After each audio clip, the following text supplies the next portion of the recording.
You're listening to the Native Plants Healthy Planet podcast, presented by Pinelands Nursery.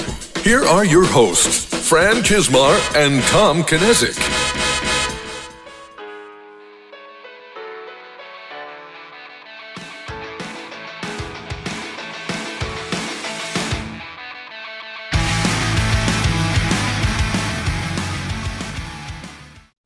Welcome back to the Native Plants Healthy Planet podcast presented by Pinelands Nursery. I am Fran Chismar. And I'm Tom Kinezic. Tim, I'm Timmy not Tim. today? I do get Tim a lot. I'm Tom Kinezic. This is episode 78. And today we're joined by Hubert Ling of the Native Plant Society of New Jersey. And Fran and I were just saying that this was another organization that was on our initial list of like 20 organizations we had to get on. And it took us to episode 78. Episode 78. Native Plant Society on. We got there. We're slowly checking those original 10 to 20 off, but I'm glad we were able to circle back to this one and get to spend some time, because this is a great organization that I think we need to spend some time with and just kind of explain what the benefits are and what they do and why it's important. Yeah, we know it's important, but like I said, this is the Native Plant Society in New Jersey we're going to be talking about, but there's Native Plant Societies or Wild Ones chapters across the entire country. So wherever you are, there's a place you can get involved. But this was an organization that when I got out of college and I came back and started working in the nursery, this is really where I started to learn a lot more about native plants. It was at a nursery, yeah, we grew native plants, but we were growing them. It was a profit center for us in a way.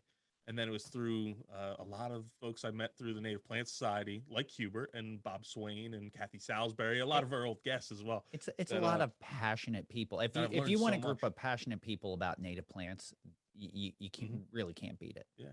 So with that, Hubert, why don't you take a moment to introduce yourself, and then we'll start talking a little bit about the Native Plant Society. Hey, I'm Hubert Ling, and I'm president of the Native Plant Society of New Jersey. And I've been there since just about the start of it. I was there a little bit later than I think I came to the second or third meeting of the Native Plant Society.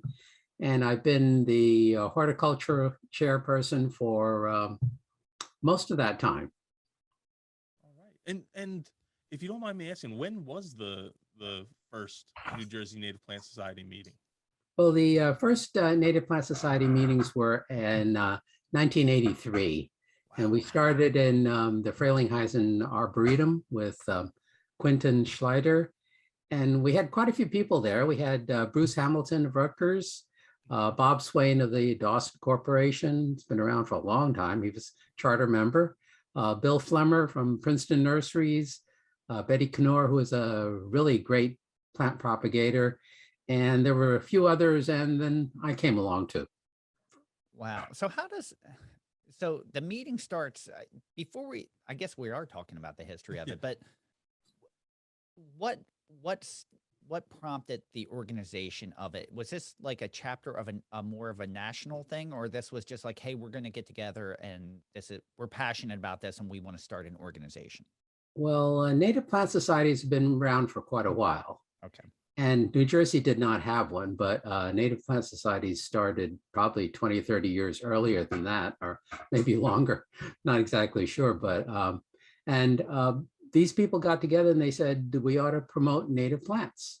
They're important. They're important to the environment, for the insects and the birds, and for us. So they decided to get together, and the Morris County Parks System was the host, and they invited everybody right in, and everybody thought it was a great idea, and then we started meetings. One of the things that always surprised me, having grown up in like the internet age, is that how did all these folks find each other? That they found out that they're all interested in native plants. Like now it's, you go on Facebook and you can find 100 different groups about native plants that are local to your area. But back then it was, because it wasn't like a real business back then. I mean, and that's the beginning of our company. And there were some nurseries that focused in it, but it wasn't the business that it is today. No, we didn't have all these various forms of communication, Twitter and Facebook and all sorts of things. We used the newspaper I read the newspaper. Those were a I, thing back yeah, then. everybody I used to deliver newspapers. So we thought they were important, and they really were. Everybody had a subscription. Newspaper boys delivered right to your door every day, and you'd start the day off reading the newspaper. So you get the newspaper and you'd have breakfast. And so that was basically our means of communication. We used the radio too, but I think newspaper was the big thing. And sort of sad to see it disappearing now.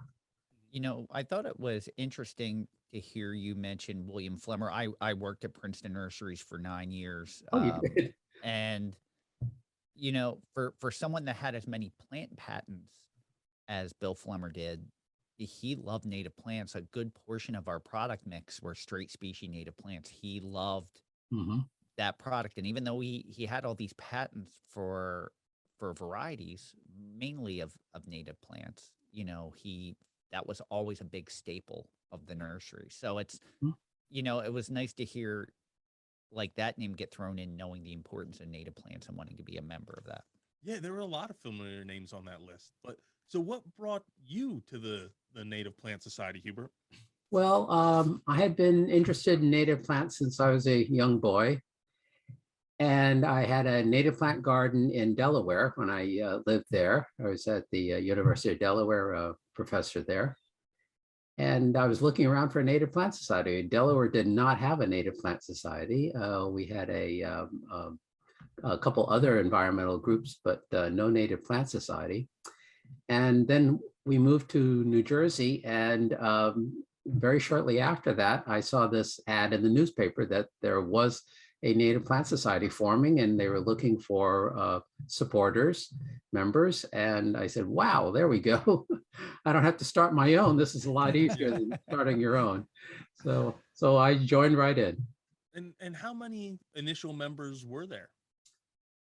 Well, we had at the first meetings, we had about 10 people, and it started going up to 20 or so, 25. And that's what we had for quite a while. When we called meetings, we had we met at the Frailing House in Arboretum. Then we met at the Turf House in at Rutgers, because Bruce Hamilton was there and helping us out. And then we had annual meetings at the garden club, the log cabin, with the garden clubs of New Jersey, their headquarters. So everything worked out pretty nicely. And it was a very small group at the beginning. How many, what's current membership roughly? If We you have know? about 700 members right now. The pandemic really helped. I mean, we started the pandemic with about 300, 200, 300. Oh, wow. And we ended up with about 700 currently. So it's really brought it up. People were really looking for something to do. And, you know, ours was a good outlet for them. Now, I know you mentioned a lot of names, industry names that we found familiar, but can anyone just join the Native Plant Society? Oh, yes, sure. Mostly now we're headed towards home gardeners now. We were quite heavily corporate industries and landscape people. And now we're heading more towards informal gardeners. And we do still have quite a few industrial people there. Bob Swain and Rusty Bell is still there. And so we have many corporate members, but we have a majority are now home gardeners. So I have a question that I just thought of, of course, because that's how it works. And maybe this is a tough question to answer, but with the switch going from more professional to maybe more home gardeners, does that spark any drama or difference? Because you have people that are just starting to learn, and people that do this as a living. Mhm. Does that bring conflict at all, or is it Uh, for the most part harmonious? Oh, I think it's pretty harmonious. Okay. We're generally laid back. I think botanists live longer than anyone else. We're kind of, as you know, and then the worst is a cell biologist or, biochemist, because the field keeps changing so quickly and they've got to keep on top of it. But, the plants sort of stay the same. The names change, but that's not too bad. You know, it's funny you say that, because I know even we've had a history of not customer appreciation dinners, the symposiums, professional symposiums that we used to put on, and I've heard of instances of drama with a conflict of Oh, opinion over how to and these are people that know each other that just voice their opinions, that they're of a different opinion, and that's why I just didn't know if that was something that occurred. no, we're doing pretty well. There are personality differences. And we, Like as an association gets bigger, those are more prevalent. And I think it's the age nowadays when people do speak out quite loudly and forcefully.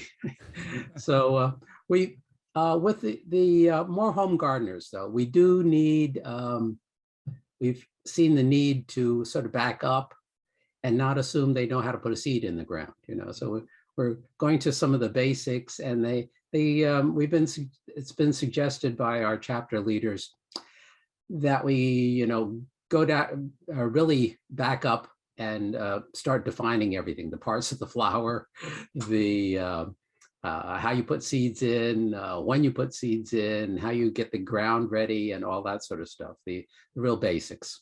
Yeah, that's an interesting point.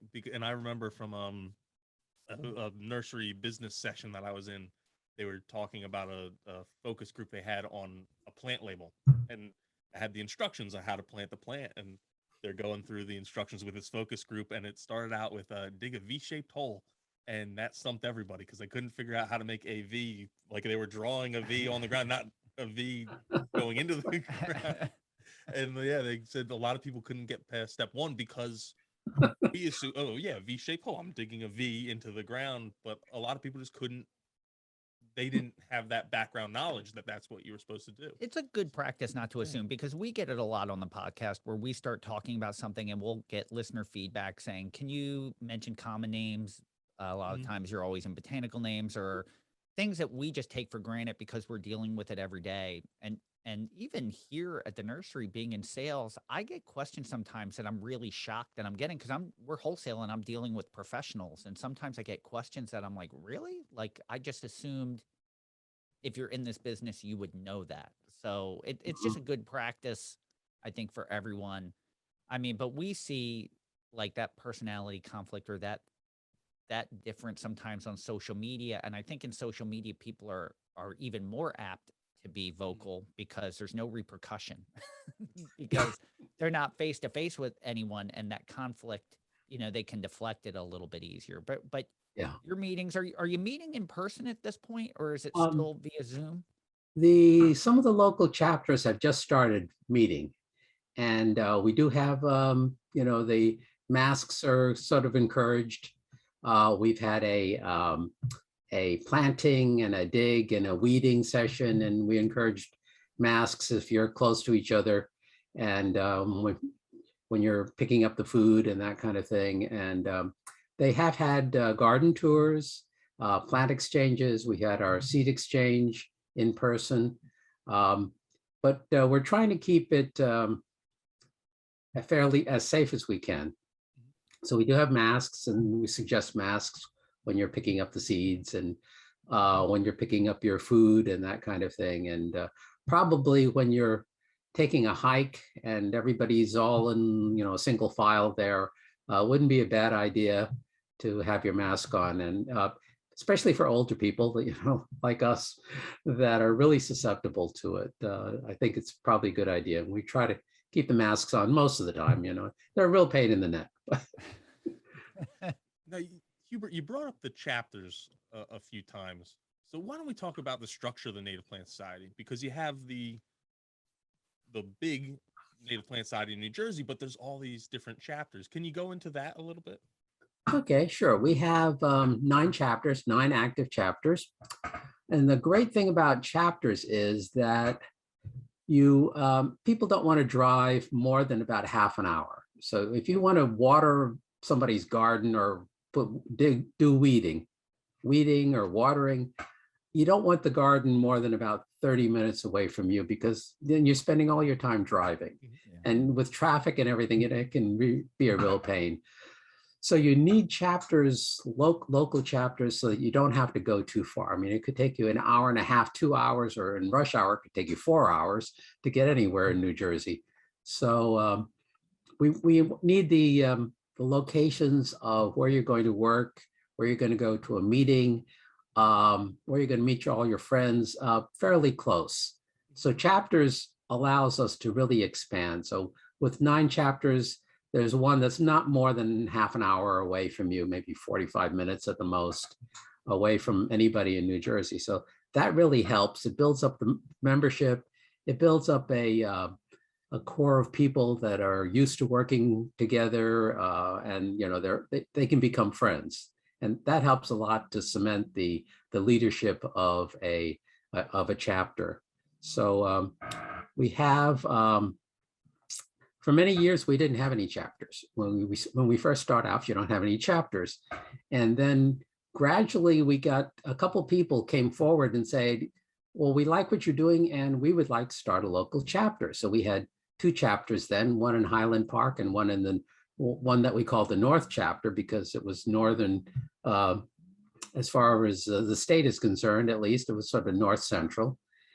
And that was near Morristown. And so we had 2 chapters for another 5 years or so. And then after that, quite a few, it became in vogue, I think. And quite a few people approached the Native Plant Society. We didn't really recruit. They came forward. And Kathy Salisbury, our president at that time, went around and sort of vetted everybody. And she tried to select people that knew what they were doing, knew something about native plants, had organizational skills, and had a plan for the future. And if you had that and everything looked fine, then we set up a whole bunch of guidelines so that we could sort of regulate this thing. So we have a written set of guidelines on what chapters do, how they do it, and what resources the state association is going to provide for these chapters. So that's worked out very nicely for us. And the chapters are very active, especially our latest chapter in Hudson. I mean, we've got 4 webinars coming up from the Hudson chapter in November, which is a bunch. Wow. We're not sure we're going to do that again. But So that's good. I would imagine you have a range where some chapters are more active than other chapters, and maybe that helps pick up the slack a little bit. Now with 9 chapters, are they more county based, or is it just like a certain area? they're basically county, Bergen County and Monmouth County and Hudson County. But of course, you can cross the lines if you're close to a chapter. Theoretically, at least, you're allowed to do activities in any chapter. So if you're close, or they've got a really exciting program, just take a hike and get over to the chapter that is presenting something that you'd really like to see. And we've been all the way down to Cape May almost, looking for a orchid seminar. So with all the chapters and the state organization, there's room for someone to be more involved if they want to be, other than just being a member. So I'd imagine each chapter has a committee, and then there's the main governing committee. Well, the chapters are pretty independent. Okay. They have their own webpage. We want their webpage on our website. But besides that, they can sort of do almost anything they want. We provide them with a whole $500 a year, and that's it. So you can spend it the way you want. You can buy refreshments, you can buy plants, and pay for speakers. But we sort of limit it to that. Okay. And it seems to work out pretty well. Some chapters don't even spend their money, which is good, because I'm not sure we have a budget for $500 for each chapter. But many chapters do use up their funds for the year, and they're allowed to also solicit funds also on their own, but we want that to go through the Treasury. So at least we have an idea of what funds are coming in, where they're coming in from, and we can redisperse it back to them that way. So we have a little bit of control. So speaking of funds, is there a charge to become a member? And if so, what are some of the perks of becoming a member of the Native Plant Society? Well, we charge a whole $20 to become a member. And once you become a member, that gives you access to activities that are members only. Some of the garden tours and hikes are for members only because they're limited. We try to keep hikes down to about 10 or 15 people. We don't want huge crowds. It does sort of disturb the environment quite a bit if we have too large a group. We have discounts on the annual meeting, 33%, which isn't too bad, 1/3 off at the annual meeting. In fact, it's so high that the annual meetings are usually $60, and it's a $20 discount if you are a member, but that's the annual charge for our membership. So almost everybody buys membership if they go to the annual meeting because that's sort of built in. Yeah. You can also vote on Plant of the Year if you're a member, and you can help select the leadership and influence the chapter leaders to take initiatives that you would like them to take. So you can feed back into your chapter leaders, you can feed directly to the leadership of the Native Plant Society, and just push whatever initiatives you want to. If you were to if you were recruiting someone right now and someone said, "Hey, I'm interested in being a member of the Native Plant Society in New Jersey," why would you feel it's important for people to be active and become a member?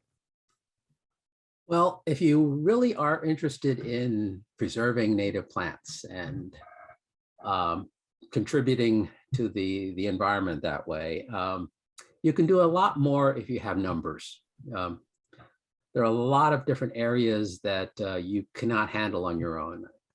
So we share our strengths as we come together. We have new ideas. We bat around new ideas every board meeting that we have.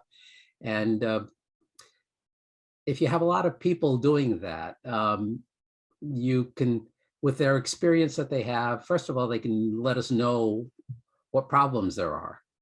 And they have all this expertise, thousands of years of expertise are gathered together there. And they can tell you if some of these ideas are not going to work. We've tried that already. We tried that years ago and it didn't work, So there's a lot of strength in a group. And the larger the group gets, theoretically, at least, there should be more strength there.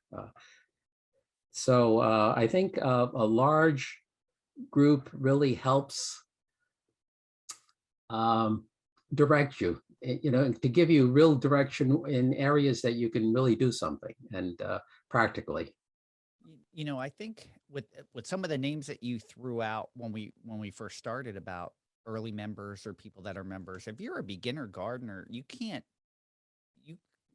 couldn't hope for a better mentor or group of mentors to help you learn the right way to do something or share their experiences, because this is such a invaluable group of experience. If you were to total the year's experience in restoration and native plants, I can't think of better people to learn from, because those are names that we turn to ask questions. And many of which have been guests on our podcast. Yeah. So we could have them share their experience, and you would have access to these people. Yeah, well, we have by becoming a member. Just by becoming a member, well, even non-members, but can have access to. But I think if you take membership, you feel a lot more a part of it. And on our website, you can contact the horticultural person, which we get quite a few hits that way. And the president and all the chapter leaders are all listed there. So there's an incredible amount of knowledge, and people that are running these gardens who have changed grasslands into meadows, and who are running fairly large gardens. Some of these are fairly good size, extensive acres in size. And they're beautiful. And it's not easy for a beginner just to pick up and turn a couple acres into a garden. Oh, exactly. Is there ever any interaction with native plant societies in other states? Like, is there ever any crossover or just communication of what they're doing and what you're doing? Well, there is a national sort of headquarters for the native plants societies. Okay. And we're just starting to look into that a little bit. We get a couple emails from them every once in a while, but we haven't done too much with them. I would love to have a little more interaction with them and invite them over. We just put up this, you may be familiar with it, the 200-foot Joe Pye weed that is in Jersey City now. It's really fantastic. It's such a great venue for gathering in all the native plant societies and the conservation groups in the area to have a meeting there, except there isn't very much parking there. So if we can solve the parking problem, I think I was told that the leaders of Jersey City are very welcome to having meetings and things like that. They're welcoming that kind of thing. If we can get some parking there and figure out how we might be able to do that, I think that would be great to invite all the people in the area that are interested and get them on board and just meet them face to face and discuss things and listen to talks together, and we can start from there. I think that would be great if we can do that. Oh, I know you mentioned the 200-foot mural, and we've talked about that quite a lot. Do you know how that came about, or could you tell us a little bit how that came about? Okay, well, we're getting an article written on that, but the artist that did that, don't have her name right now, but she's done murals around the world. So and she was looking for a topic for Jersey City, and I believe the way it goes, don't have all the details straight, but believe that some of the people that are now in the Hudson chapter, the leaders of the Hudson chapter, were in on that discussion, and they suggested a native plant such as the Joe Pye weed, and that was taken up by the artist, and there we have it. It's a new building. If you look on Google, the building isn't there. So, where is this building? But if you look really carefully, there's a construction site going on, and Google's aerial photo was taken, I guess, 3 or 4 years ago. There wasn't any building there, but there it is. It's coming up, and it got painted right away. It got painted this year, and there it is now. And I think we really should make use of this really spectacular venue. It'd be great to have a meeting there. Yeah, it's such a wonderful tribute to native plants in a place that I think you don't expect it, but it sends such a wonderful message. So yeah, it's even that the leaves are partially eaten by beneficial insects. It's like a love letter to native plants in a picture. Great. I hope it stays there for quite a while. They are thinking that it might come down, or the paint will be peeling after 3 or 4 years, I suppose. But it'd be great if they could repaint it or something. Oh, I agree. Now, with the annual meetings, there's typically two. Well, I guess there's 2 annual meetings. You have a spring meeting and then a fall meeting. And traditionally, one was held in southern New Jersey, and the other one in northern New Jersey, at least what I consider northern New Jersey. Yeah. And what was, I guess, the logic behind that was just to get people from down south were a lot more likely. Yeah, it's a long trip. It's a long trip. It's a trip for us to go down south, and it's a trip for them to come up here. Yeah. So what are some of the highlights that some of those meetings have had in the past for speakers and those kind of things? Well, we've had a lot at the beginning. We had a lot of corporate speakers. So we had, how you turn concrete into native gardens, commercial sites, and so forth, decorating parking lots, and just what commercial people did. There are some of the large projects. But now we're doing more on home gardening because of the home gardeners that we have. And since I have a science background, I'm trying to put a little bit of basic botany into our programming. So we're going to have James Boyer from the New York Botanical Gardens. We have a lot of people from the New York Botanical Gardens this November coming up. And he's going to talk on the dawn of ecosystems, how these plants got there. So I don't know very much about how plants got there. I know a little bit about plant evolution, but it'd be interesting to see how these landscapes came to being. And then we're going to talk about the importance of the old growth forest versus the younger forests. And these are really underappreciated.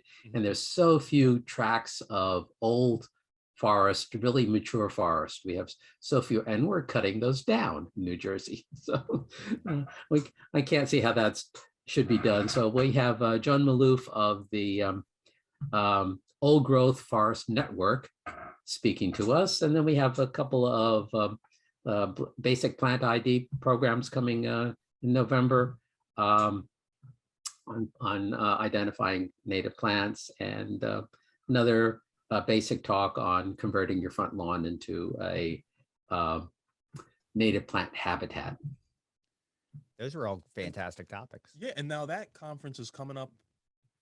Probably, I guess, when we launch this is going to be November 5th. It's November 6th. It's Saturday. Yeah, so that's November this Saturday. 6th. So Yes, it's coming up Saturday. Yeah. hopefully you're listening to this and it's still Friday and you have time to sign up, because this is all virtual, correct? Oh, yeah, it's all virtual. Sign up anytime, even while the conference is running.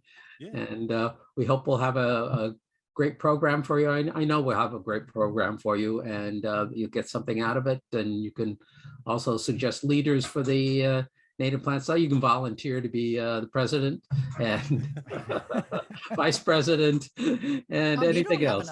You don't have enough going on, Tom. Can I nominate Tom? for- Yeah, sure you can. All right. Go ahead, Tom. That's great. And you can do it too, Fran. We need experienced leaders.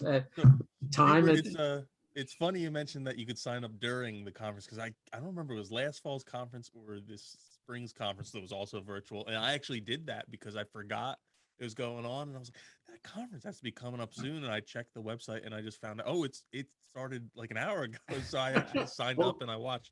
Yeah. Posted it from while I was doing some You're welcome. You can come in and you can come out. It's going to be all day long. So if you want to come in the afternoon, and we'll give you the schedule, you can, come in, go eat lunch. And actually, we leave a little bit of time for lunch. You grab a snack for half an hour or so, and you can watch the whole thing. For those that join and maybe join late, is the conference recorded where they can go back and rewatch some of the segments? We have to ask the speakers Okay. if they want to, if they will allow, and I think 3 of them will be recorded and kept up for a while at least, and one I think declined that. Okay. All right. So even if you join a little late and you miss something, hopefully you can go back and rewatch it or rewatch it a few times so you can take some notes or get something out of it. You mentioned earlier the seed exchange, and I thought we could talk about the seed exchange and maybe some other programs that the Native Plant Society holds. Sure. Well, the seed exchange, the horticultural chairperson arranges that, and we've got a lot of things for him to do, or that person to do. And so what you need is a freezer. The seeds stay around a lot longer in the freezer. Now, some of them don't make it, but some of the really small seeds just disappear in about a year anyway. But most of the seeds do pretty well in the freezer. So you need a freezer to put your seeds in, because some of the seeds aren't even ripe yet. So the seeds that don't ripen before the seed exchange, we have to collect them the year before and then save them. So we ask for donations from everybody, and we've gotten the corporate growers like Pinelands contributes quite often to seeds, and we had the corporate members donate. Some of the butterfly groups will donate seeds to us, the milkweed seeds. And Duke Farms donated this year to our seed collection. And so then the horticultural chair will publish a list of the available seeds. And we had over 150 species available this year. So that was pretty good. That's our best we've ever had. We had 97, I think, was the most we had before, but we had 150. And some of these are very rare seeds. And so if you want to grow something unusual, here's your chance. And so this is open for members only. So it's a benefit for the members. Now, we used to have these seed exchanges in the in-person meetings. Mm-hmm. And so we'd have a big mob scene at our table there with hundreds of packages of seeds flying out. Well, we can't do that as easily now, and we haven't had a large in-person meeting yet, and we're not even sure when this is going to start again. So we're doing it by mail, by email, and then we only have one in-person site for pickup. So this really limits the participation because not everybody wants to drive a couple hours to pick up the seeds. And then I don't want to mail seeds to everybody. It's a real hang up. And then it's expensive because it could be $10 or $15 to mail the seeds to everybody. And if you have 100 seeds to go out, packages to go out, that's quite a bit of money. And we've been doing this for nothing. So I mean, we haven't been charging people. So that becomes difficult. So we have one location. We did it this year, and we've been doing it in Highland Park. We have a nice little preserve there by Mary Denver's preserve. So you go there and pick up the seeds. I package them all up, and I'm still working in horticulture, and it works out very smoothly. Everybody went in and out of the parking lot. There's enough room. You can actually get two cars next to each other and pass each other in the parking lot. So it went very smoothly and pretty quickly.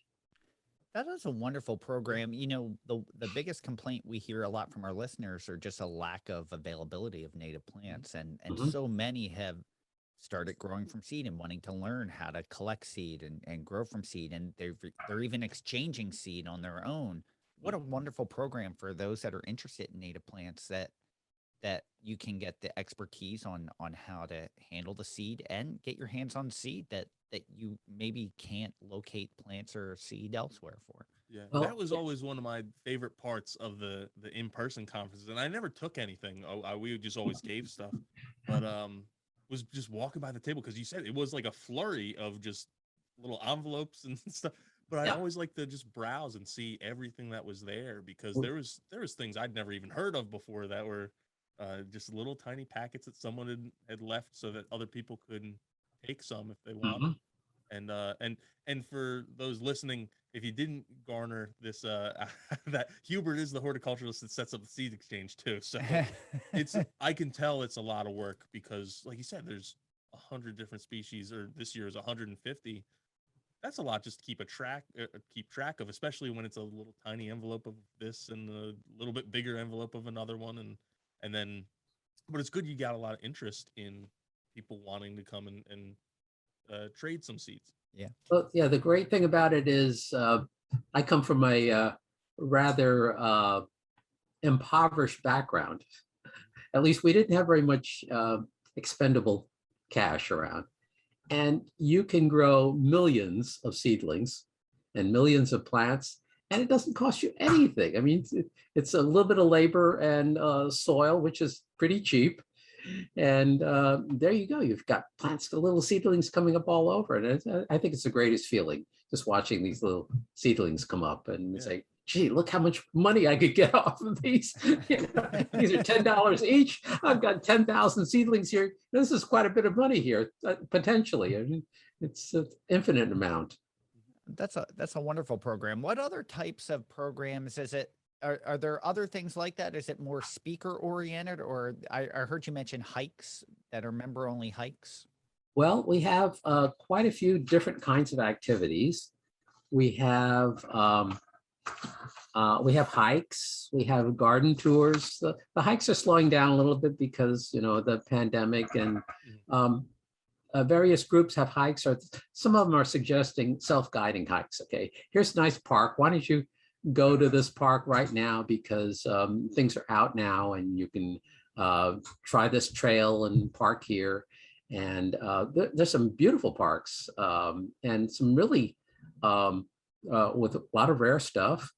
And we have to, I think, make a larger list. Some of these have been available, but we should try to make more of these available for everybody.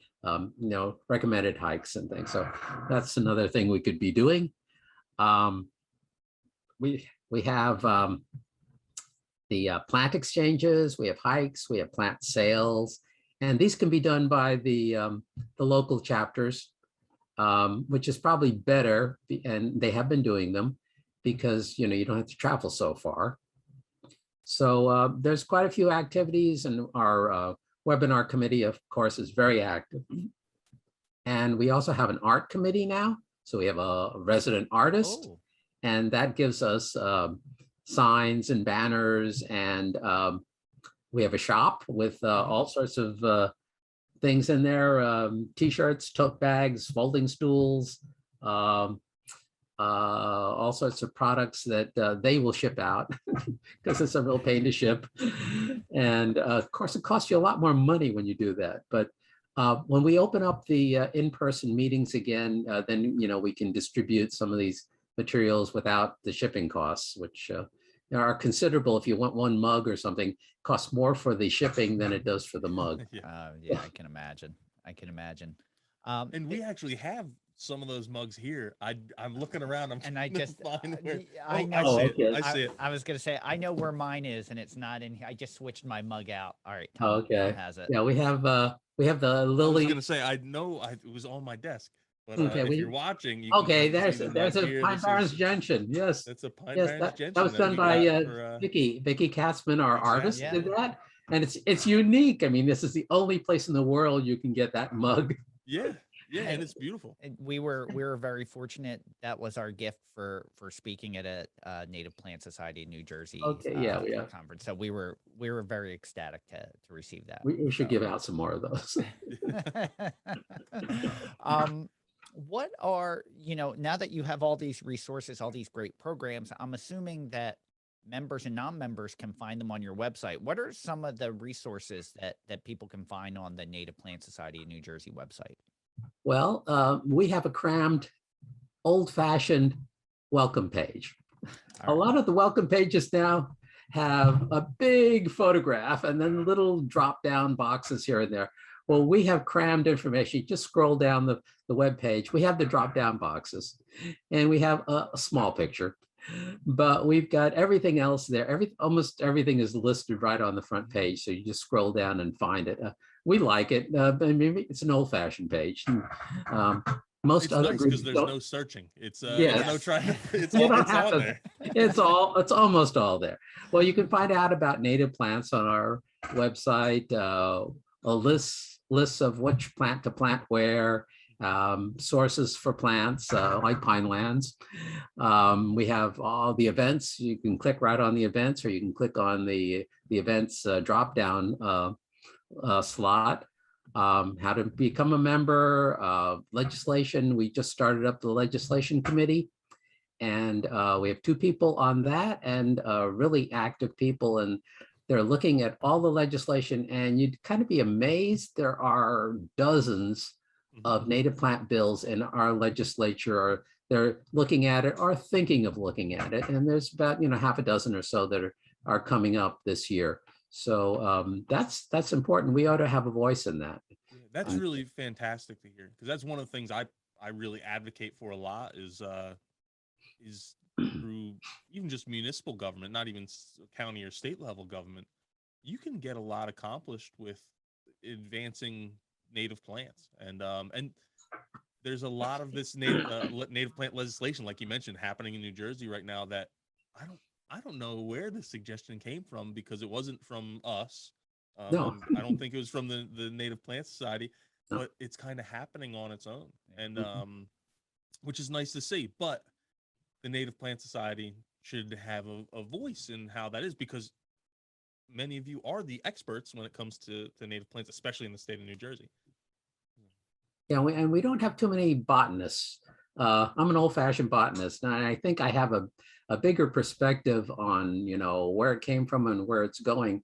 A lot of people are special interests. So, we have horticultural interests, we have corporate interests, and, they've got their own interests to look forward to look at and consider, and they're not looking basically at the ecological impacts of some of these. So I think we need more scientists that are broad and thinking long term. So we have a lot of short term thinking, short term profits, and that's sort of what we're worried about.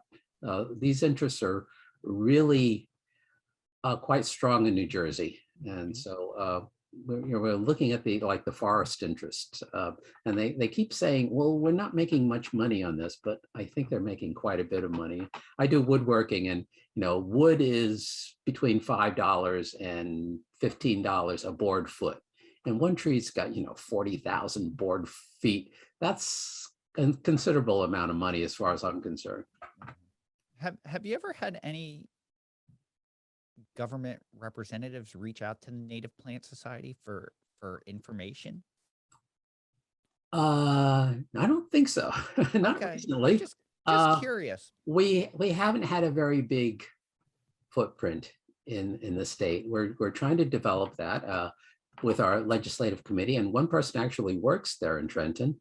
So Tara can keep an eye on what's going on, and we have to speak up at the committee meetings. So we should have a person speaking up, at least to present our viewpoints on native plants, because that's what we're interested in. And for many of us, especially the home gardeners, we don't have an economic interest in it. So follow the money and everything that can change your outlook quite a bit. And I think we have a little bit a broader perspective, because it doesn't affect us economically. So it just affects us maybe in our gardens, and how pretty it is or whatever. But it's the economic interest can skew your thoughts quite a bit, and so that's what we're afraid of. But you may not have a economic interest, but if it's affecting you locally, it can affect your happiness. Just if Yeah. Mhm. open natural land across the street from you that were woods are now going to be a development or a warehouse, and it changes your life on a day-to-day basis, it has an impact. Yeah, the loss of species, is important, because that as you lose the plant species, you lose your animal species, and you lose the whole ecological system, and then we're down to asphalt and concrete, and and there's no diversity. very little else. Yeah. So it's important for everyone. So I love seeing that that's a step that the Native Plant Society of New Jersey is taking, because that's an important step. And I love that that's on your plate at this point. It is a little controversial, though. I mean, we have lost members, and you will, if you take a stand one way or the other, then other people disagree with your stand. You put forth a certain position, and they say, well, no, it shouldn't quite be that way. It should be, I think our goals are always the same. We really want to preserve these plants. We want to preserve the environment. We want to leave a legacy for our children. And but exactly how we go about doing that, and what interests are, whose feet are going to be stepped on, that's different. Everybody has a different idea of how to accomplish these goals, and sometimes it gets a little contentious. So we have lost people. Yeah, I can imagine, and that's always a hard thing, regardless of the organization, because you want it to be big, happy, and harmonious, Mhm. and have a straightforward goal, but not everyone has those same ideas. And unfortunately, it's, you never want to see anyone leave or not be a part of it, but sometimes it just is necessary. And hopefully they find a path or an organization that better fits what they're looking for to make them happy too. So better that than have controversy. Having been part of the Native Plant Society of New Jersey for, well, I guess it's almost Nearly 40 years. Yeah, nearly 40 years. What are some of your favorite experiences or favorite memories over the years being a part of this organization? Well, we just had a dig and a weed, and I called it weed and feed. So the weeding is what we do, and the feeding is what the Native Plant Society did for us. We chipped in some money and we fed the people, not the plants. It's usually weed and feed the plants, but I thought weed and feed us. And so I think that really went pretty well, very nicely. We all worked together. You know, it's common working together. And, you know, we gave up a Saturday. It's our little 1 acre preserve is away from everybody else. And it took some people an hour and a half to drive there. And so you're giving up a whole Saturday and you're working and you're not getting paid. And it's just because you think that this is important. So we took out a lot of woody plants, weeds, and we planted material from pinelands actually. And we ate a lot. We took a lot of food home, and then I gave out. I said, "Let's have fun." So we had a contest and we gave out prizes. You know, a $50 gift certificate, which I think is, you know, significant. You can get a meal with it, and we gave out a $20 gift certificate as second prize. And my wife would not let me put ourselves in. She said, "No, you can't." I said, "Look, I'm working too." and what was the contest? Was it like how many? Oh, it was just a drawing. We just took a drawing. Okay, And it did go to some of the hardest working people. So I think that worked out pretty nicely. That's good. Awesome. But that sounds like a great opportunity to spend time with like-minded people and possibly make lasting friendships, which I'm assuming, I'm sure that over the years you've made some pretty invaluable friendships with other members over the years. Yes, I think it was very sociable, and we had good fellowship there. It was one of the nice things to do, and I also enjoy the discovery because with this group of people, we have a lot of contacts within the Native Plant Society, and then with other groups. There's the Philadelphia Botanical Society, and the couple of the other groups. Anyway, so what we do is these people know where all the rare plants are, which is kind of fun. Okay. So we can go out and, you know, we can see the swamp pink in nature. There, you know, you wander through. You wouldn't be able to find these on your own. I mean, the state is fairly large, even though it's a small state. So to wander, I guess, and cover every yard of New Jersey would probably take you a couple thousand years or maybe tens of thousands of years. So you don't have that long. If somebody can give you a GPS or just walk with you and point out the swamp pink right or you know, around the corner, you know, we're heading like 200 feet off the trail. There was a little red spot there, a marker there, and you're wandering there and he says, "Oh yeah, I found it. Here it is." You know, and then you see, you go to really dark area and there's a swamp pink glowing in the sunshine. You know, it's a great moment. And you know, somebody gives you a rough idea of where to find the climbing fern. Well, there aren't too many climbing ferns in New Jersey. There's only a couple spots, and you wander around there. You say, "Well, it's about time now, I think, to turn off and look to find these." And you know, there it is. You know, it's great. There's a climbing fern. It looks just like the pictures on the internet. And so we found the climbing fern. We found the spreading globe flower, which is very rare. Our little version of it, our ecotype. And you know, those are exciting. There we are, we found it, and we can show other people too, you know, on a very quiet basis. You don't want everybody finding it, because then it tends to disappear. The orchids, we want to find orchids. Okay, well, maybe somebody will tell us where an orchid is and maybe not. So we've gotten up to about, I think, 25 or so orchids or so, and there's about 50 in New Jersey. Well, we're having a really hard time finding people that are going to let us know where the other orchids are. They just don't tell us. And then we don't tell other people either, because people go and dig these up. So it's difficult, but it's really fun to find them. And one of our friends says, oh yeah, sure, here, I know where the Arethusa is. It's on our property and you can go marching in, trampling everything, the seedlings and everything, you do damage as you're taking photographs. Yeah. So to let somebody, no, I'm not sure I'd let anyone in to see my Arethusa, but we got permission. Can I walk over there? Yeah, go ahead, walk over there. And we are taking photographs, and as you back up, you're probably knocking into seedlings and so forth.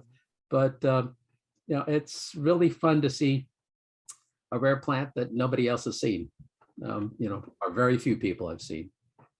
I'm very jealous now. After that list of things, I was like, I want to see all those. Yeah, we got fly poison. Fly poison is common down south, but in New Jersey it's really rare. And quite a few things.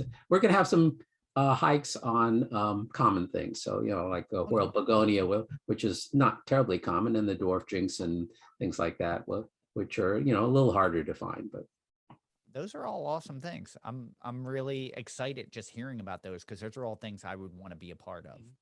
Okay. See, well, now I need to people look out and my we'll button So we talked a ton about the Native Plant Society of New Jersey. We would like to know a little bit about your background and kind of what led you to your line of work and what you do.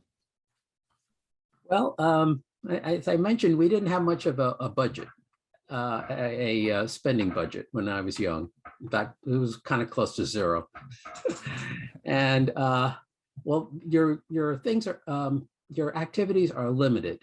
I had no sports equipment, no baseballs, no baseball bats, helmets, and this and that kind of thing. I had a bicycle, which was good. But so we were living in Missouri at the time.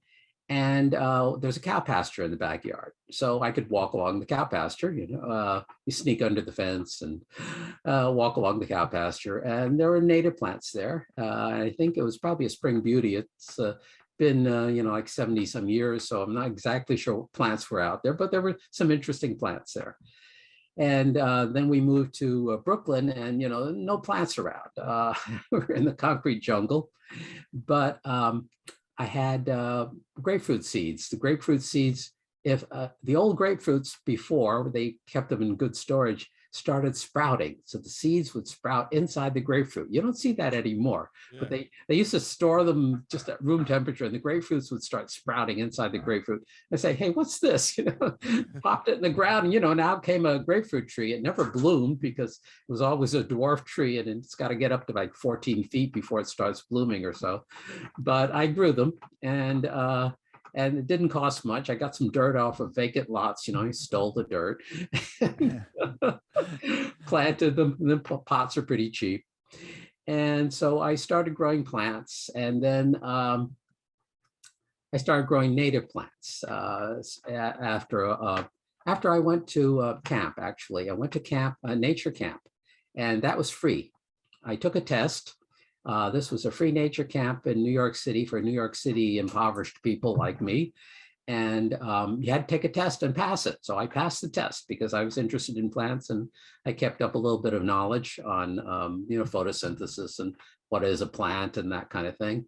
So I passed the test, and I got to this free camp for 1 month. And at this camp, there was a Dr. Grace Peterson, and she was very knowledgeable. She was a PhD botanist, and she showed us all sorts of native plants. And also she showed me a slime mold. And I said, what's that? And what does it do? And she didn't know very much about the slime mold, which sort of intrigued me. How does it move and all that sort of stuff? And then I went to college and I took a botany course, of course, why not? And the teacher was O'Neill Ray Collins, and he was growing slime molds as his research program. And I said, oh, great. Yeah, let me grow some of those. So he gave me some petri dishes with slime molds in them. I watched them and I did a little study on them. And then I worked in his lab. I said, oh yeah, I'm interested in this. And I volunteered for his lab. And he said, well, I can't pay you. I don't have any grant money. And I said, no, that's fine. I just want the experience. And which was great because he paid me by introducing me to graduate school. And what he did was he called up his friend. I was ready to graduate. He says, calls up his friend at Brown University, Melvin Fuller, and he says, hey, I've got a good student for you. And Melvin Fuller said, okay, send him over. And that was my introduction to grad school. Wow. Now, if you didn't have that introduction, you would go in a big pile of maybe 200 or 300 other people, and they would look at my grades and say, these are kind of mediocre grades. And, nah, you don't get a assistantship or anything like that. Well, I got an assistantship. And I worked hard. I got a master's degree at Brown University. And then my advisor from Queens College shifted over to Wayne State University. Now he had a graduate program and graduate students. And he took me on as a graduate student. So I, didn't have to do much applying there either. I just set my application in. And I got my PhD in slime molds. But I also did quite a bit of mycology and botany studies and so forth. So that's how I got introduced into botany. Awesome. And then I got into the Native Plant Society as that formed in New Jersey. Awesome. So, and it's like really that- fast. And Hubert, I've known you for probably going on 10 years now, and I didn't even know all that. That's really, I think that's more than that. I saw you when you were yeah, that's 7 true. years I was old. like a really little kid too. Yeah. well, now we know someone. If we want to know more about slime molds, Yeah. Oh yeah, now we know I'm someone one we of the can few ask. experts on slime molds. I'm on the acellular slime molds, but I know a little bit about the cellular slime molds too, because you have to know the cellular slime molds because everybody says, oh, are you talking about dictyostelium? And I said, no, that's the cellular slime mold. I'm with the acellular slime molds, but I know them too. Now, did you mention you were a professor at University of Delaware? I was at University of Delaware, but that was before our famous guy down there came on board. So I had left then to go to New Jersey before that. All right, awesome. Doug called me. What would you say over the years has been part of the most interesting part of your job, or your favorite part of your job? Well, we have some grants, which are this was interesting too. So Phillips 66 said to us, we're giving out grants. Why don't you apply? And I said, okay. I think they had some extra money or something, or somebody got off their grant program and they needed to expand or keep up the level of support. And I said, okay, well, I wrote up a little one-page thing and said something like this, how about if I expand some of these? And they said, well, fine. That's what you wrote up was fine. I said, it was? It was a very brief one page of possible projects or something like that we were interested in. They said, well, turn that in. And I said, I think we've got a pretty good shot at this. So turned it in and they gave us $10,000 for 1 year. And then they called us up again and said, hey, we're doing it again, and why don't you put your application in again? And I said, oh, yeah, sure. So that gave us $20,000. And, I've never had $20,000 just to play around with. So we gave out 8 mini grants of $500 each to help establish native gardens, a lot of pollinator gardens and rain gardens. So that went out to, for little grant proposals from people. And we got, I think, like 14 grant proposals. Wow. I was thinking of only doing 4. And I said, well, let's expand it to 8. We should have expanded it probably to 15. We could have done it also and just fund everybody. So we turned a couple people down, unfortunately. But so we gave out 8 mini grants, and I think that's it's a positive contribution. We've got those gardens now, and they're writing reports up for us. And then I put in for doing a film. I think the biggest problem that we have is education. And what we should do is educate the young people, starting at 5 years old or maybe earlier. If we can reach the young people, that's our future. That's the future of business. It's the future of ecology. We've got to reach the young people. And if you talk to young people, I've only talked to a large group of young people. I've done one elementary high school, the whole high school auditorium. And you say something to young people and they think about it and they say, yeah, that's right. And it changes their behavior. You talk to a group of older gardening people, garden club people, and they think, yeah, that's nice. That's nice for you, but it's not nice for me. And I don't believe it. I don't really, I think it might be all right, but they don't buy into it wholeheartedly. Now, the young people do. They say, you're right. And this, I'm sure, is going to change their behavior when they're voting, when they're selecting plants for their garden.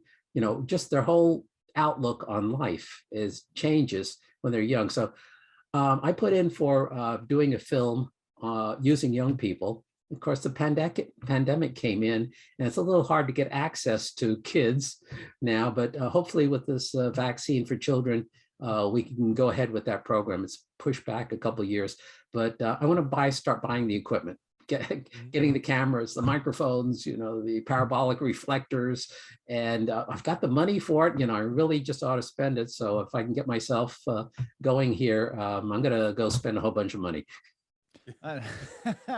But that's I think that's fantastic. all. Yeah. I mean, we've mentioned a few times, really, we see changing, as people get set in their ways, it's harder to change their perception.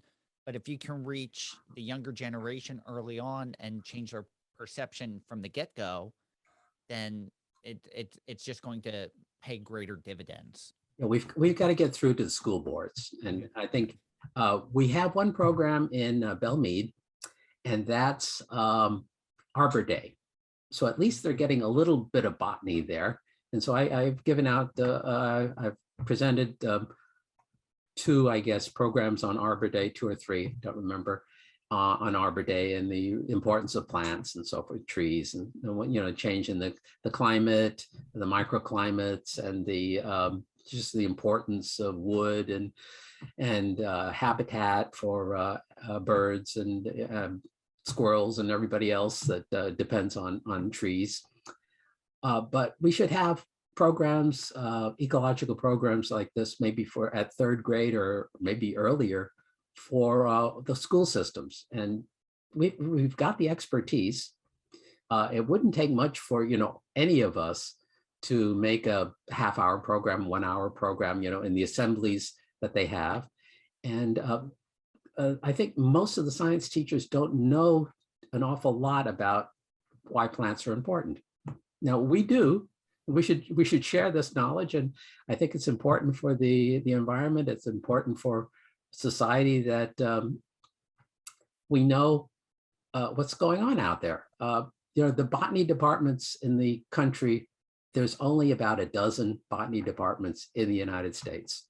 They're putting out, I think, 200 graduates a year. It's one of, I think it's like 40th on the career list.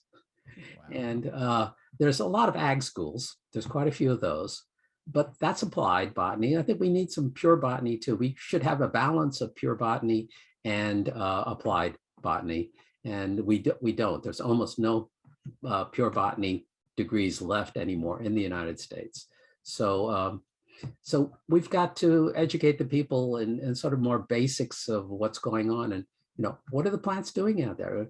People don't realize if you don't have any plants, you don't have any people, or no animals and no people, you can't breathe. We like to breathe, we like to eat. We do need plants. We do. I love that idea. Yeah. That is a wonderful idea. Yeah. So go ahead. I'm sorry. Yeah, we're about wrapped up, but we do have one question that we ask everybody. Mhm. And It's I the don't think I've simple. been more excited for an answer Yeah. than right now, It's because I know you're gonna really bring something I've probably never experienced before. it's the most simple yet hardest question we ask, and we always save it till the very end. And it's quite simply, what is your favorite native plant? Tom just like leaned in, like I could tell he's excited. Like he just like, oh, I can't wait to hear this. Okay, well, I'll cheat a little bit because I've got three. That's Well, quite all right. That's quite all right. uh, what I like is the Cardinal Flower. We've got one under our living room, our dining room window.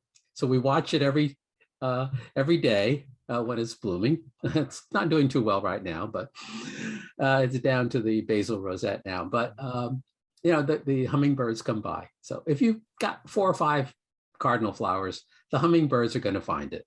Yeah. And it's just great to watch the hummingbirds buzzing around, and the butterflies. Some of them cheat, I think, and they bite little holes in because their tongues aren't long enough.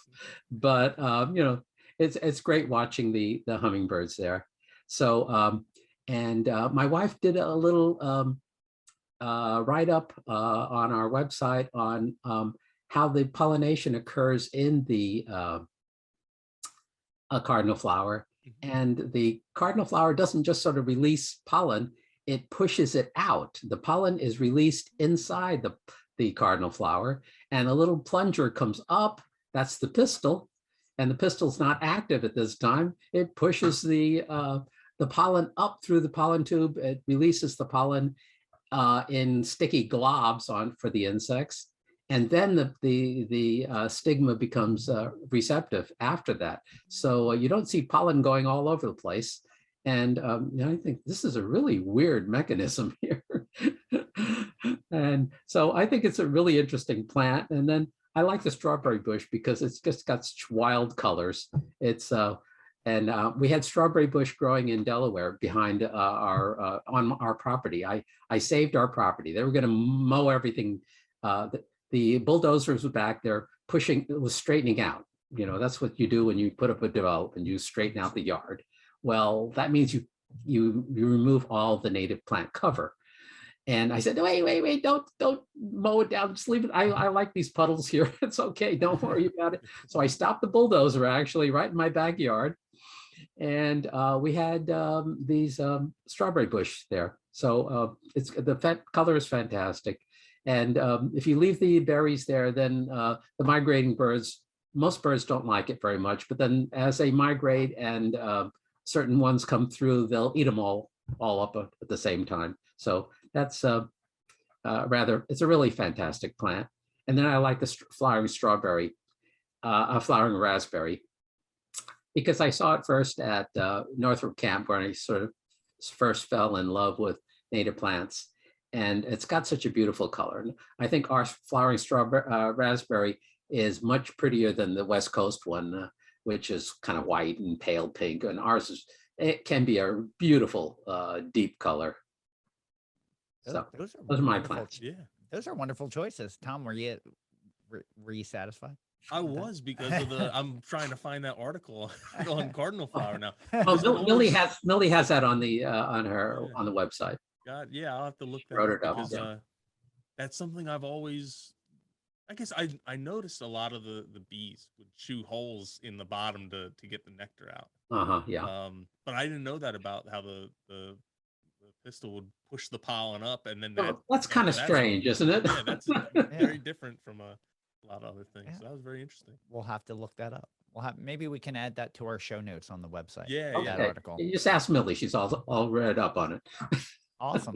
So, now, Hubert, do you have a final thought that you'd like to leave us with? Well, I think you know, the native plants are really important. You know, we can't survive without them. And if we tried, you know, our existence would really be impoverished without native plants. So I think a loss of any species is, you know, a really loss for mankind. So, and the way we're going, we're going to lose species.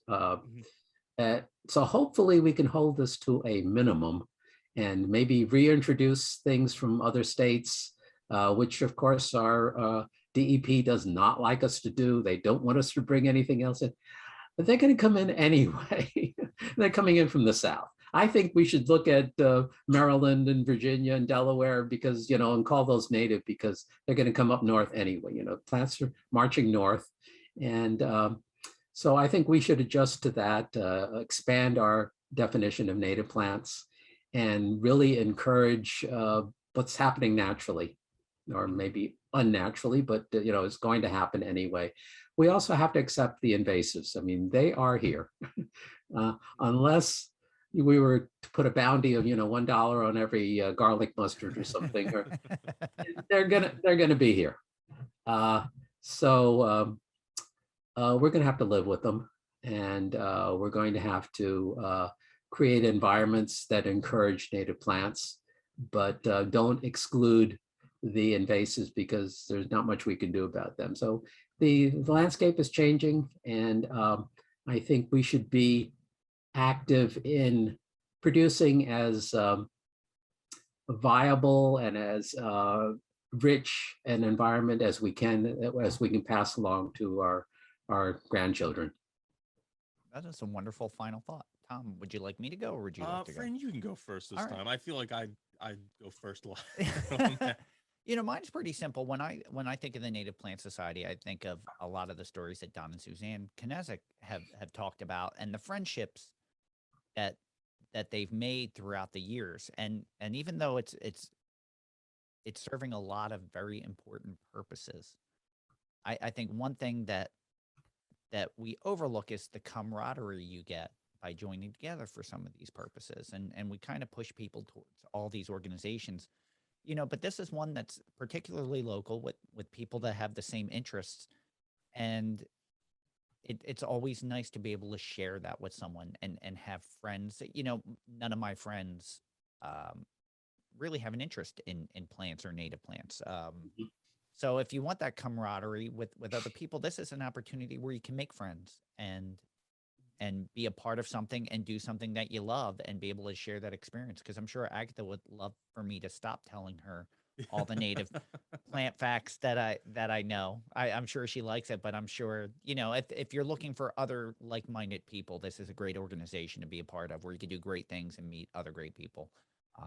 And I really recommend it. Yeah, that lines up pretty much pretty well with what I was going to say too. What I learned today is that there's so much more to the Native Plant Society in New Jersey than I thought that they offered. I've gone to the annual meetings. It seems like they had one in Medford, New Jersey, another one at Raritan Valley Community College in Northern New Jersey in the fall. I would go to those. I'd go to an occasional chapter meeting. I didn't know about some of the garden tours and hikes and those kind of things. Now all the webinars that are happening. There's something for you to get involved with, whatever your level. Whether you want to show up one weekend a year, well, you're able to do that. If you want to actually get your hands dirty and get involved in a weed and feed, like Hubert said, there's the opportunity to do that. You want to go and see on a hike to see a rare plant. There's opportunities to do that, and at the very least, you'll at least make the connections that maybe you can do that off the normal meeting route as well. So there's a lot going on there. It's important you get involved. If you haven't signed up for the annual meeting yet, do that now. And if you are already signed up, make sure you get a friend to sign up as well. That's the best thing you can probably do to help grow this organization and get more people involved, is to reach out to some friends. Even if you have a friend that likes to garden, say, hey, you should check this out. They have some really cool a really cool presentation about turning your front lawn into a garden, a native plant garden. That's a great way to get someone introduced to this topic and get them on board. Now, I know not all of our listeners are in New Jersey, so you don't have to be in New Jersey. If you want to learn from the presentations at the conference, please sign up or look into your local Native Plant Society in your state or your area to be a part of, because Exactly. I'm sure there's a lot of crossover, but take advantage of the resources of this one or other ones, regardless of where you're at. There's some great information out there that you could take advantage of. And that is it. Thank you for joining us today. We hope you enjoyed listening to Hubert Ling from the Native Plant Society of New Jersey. For more information, you can visit their website, which is www.npsnj.org. Thank you, everyone, for listening to Native Plants, Healthy Planet, presented by Pinelands Nursery. Thank you to the Egocentric Plastic Men for contributing our theme music. Make sure you stream or buy their music wherever you consume music. Live music is back, so I believe they're playing a show at the Grape Room as Green Day. So they're doing a little fun concert like that. So make sure you support live music as well.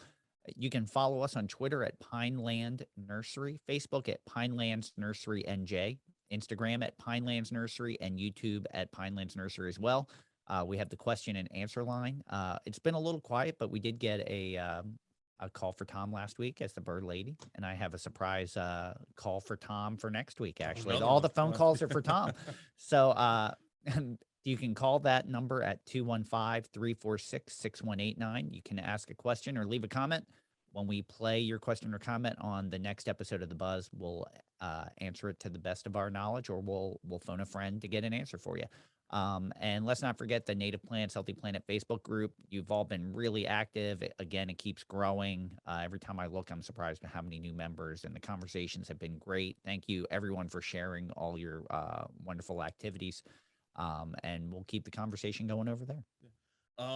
Quick reminder about the Saul drawing contest. That ends, what did we say, next week? Next week. Yeah, so get your entry in. If you don't have it in on time, you can still send it to us, but we're not going to consider it for the judging. No, Tom and I are going to pick our favorite, and then we're going to put all the others up on the Facebook group for you to vote and pick your favorite, and then those two will go to Saul. Yeah, Saul himself is going to pick up, or is going to pick his favorite, and that's going to be the winner. So, and if you want to vote and see the entries, you have to be a member of the Facebook group. So you can buy Native Plants Healthy Planet t-shirts by going to our website, www.nativeplantshealthyplanet.com. There's a bar right at the top that says buy t-shirts here, and you're supporting native plants and conservation when you do that, because all the money that we generate from those t-shirts is going to the organizations like we have on the podcast that are doing the hands-on work. So we sold a couple more this past week, and we're looking, as we approach the holiday season, selling quite a few more so we can donate some more money. Yes. So and they make a great holiday present. They do. Yeah, it's a great holiday gift. So you can check us out on Apple Podcasts, Spotify, Stitcher, Podbean, iHeartRadio, really wherever you consume your podcasts. You can even ask Alexa to play the Native Plants Healthy Planet podcast. When you're there, do us a favor. Please leave a review, a 5-star review. And if you write something, I can give you a little shout out. Although we did find out you can't really review on Spotify. I don't know why I thought you But could. they did contact us. And via they contact YouTube. us, and I have someone to give a shout out to. So That's wonderful. So with that, thank you, everyone. I'm Tom. And I am Fran. Thank you again, everyone. Hubert, thank you for taking time out of your day and joining us today. We really appreciate it. We have a Buzz episode coming up next. Topic to be determined. We haven't figured that out yet, but I'm sure we will soon. So make sure you tune in. Until then, keep it native.